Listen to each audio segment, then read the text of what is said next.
Assalamualaikum warahmatullahi wabarakatuh. Berjumpa kembali dengan saya di channel Kuaruh TV.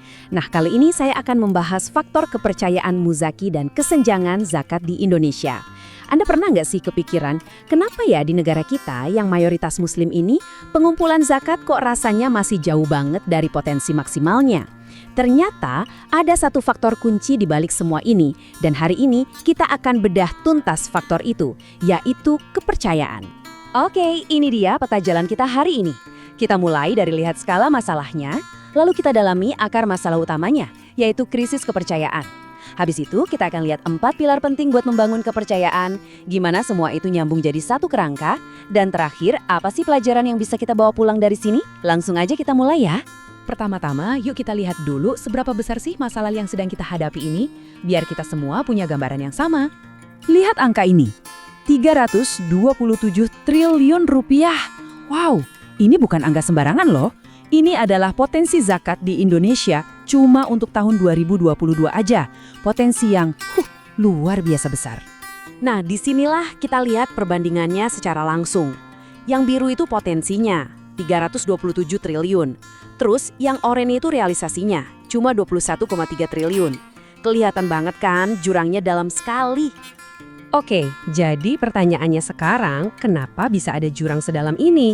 Ini bukan cuma soal angka, ini soal sesuatu yang lebih mendasar. Inilah yang kita sebut krisis kepercayaan.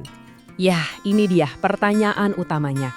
Kenapa sih kesenjangan antara potensi dan realisasi zakat bisa sebesar ini? Apa sebenarnya yang jadi penghalangnya? Dan ternyata berbagai penelitian seperti yang kita lihat dari kutipan Aviana dan kawan-kawan ini menunjuk pada satu jawaban yang sama.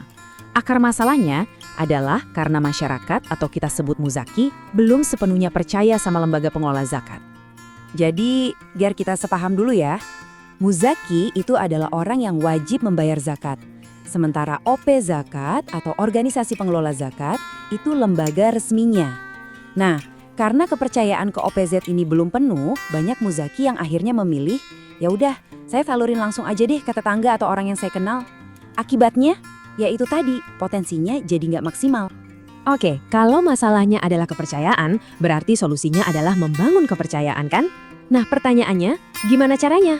Untungnya, penelitian udah merumuskan ada 4 pilar utama nih yang jadi kuncinya. Kita masuk ke pilar yang pertama, akuntabilitas. Ini bukan sekedar bikin laporan ya. Akuntabilitas itu artinya tanggung jawab penuh atas setiap rupiah dana umat yang dikelola. Wujudnya gimana?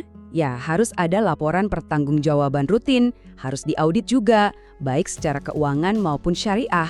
Kalau ada keluhan, sistemnya harus jelas. Intinya, muzaki itu butuh bukti nyata kalau dana mereka aman dan dikelola secara profesional. Lanjut ke pilar kedua, yang ini erat banget hubungannya sama yang pertama, yaitu transparansi. Kalau akuntabilitas itu soal tanggung jawab, transparansi ini soal keterbukaan, nggak ada yang ditutup-tutupi. Jadi, laporannya harus gampang diakses publik. Lewat website, media sosial, informasinya harus update terus. Kebijakannya apa, asetnya dikelola gimana, semuanya harus dibuka. Biar muzaki bisa lihat sendiri, oh uang saya larinya ke sini toh. Pilar yang ketiga ini fokus ke orang-orang di dalamnya, yaitu para amil atau staf OPZ-nya. Ini soal literasi amil. Kenapa ini penting? Karena amil yang pintar dan profesional itu jadi jaminan. Jaminan kalau dana dikelola sesuai syariah, pelayanannya berkualitas. Kompetensi mereka ini yang bisa diukur lewat pelatihan dan sertifikasi, dan ini langsung kelihatan di mata muzaki. Dan yang terakhir, pilar keempat, ini seringkali jadi penentu nih, kualitas pelayanan. Karena cara muzaki diperlakukan itu penting banget. Ini mencakup banyak hal ya, dari mulai keandalannya, seberapa cepat mereka merespons, jaminan keamanannya, sampai empati dari para stafnya. Semua sentuhan ini bikin muzaki merasa nyaman, dihargai, dan akhirnya percaya. Nah, sekarang kita sudah punya 4 pilar. Terus, gimana cara kerjanya bareng-bareng? Yuk kita lihat kerangka besarnya. Penting banget buat diingat ya, keempat pilar ini tuh nggak jalan sendiri-sendiri. Mereka ini satu kesatuan, saling mendukung buat membangun sebuah fondasi kepercayaan yang kuat. Nah, model konseptual ini ngejelasin semuanya dengan gamblang. Di sisi kiri kita lihat ada 4 pilar yang tadi kita bahas, akuntabilitas, transparansi, literasi amil, dan kualitas pelayanan.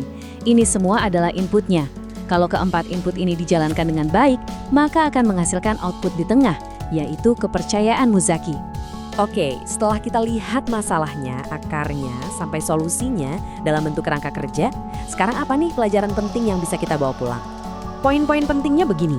Pertama, akar masalahnya adalah krisis kepercayaan. Titik.